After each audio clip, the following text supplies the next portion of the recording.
queen in Memphis. She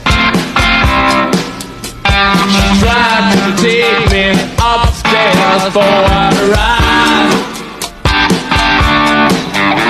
She had to heave me right across her shoulder.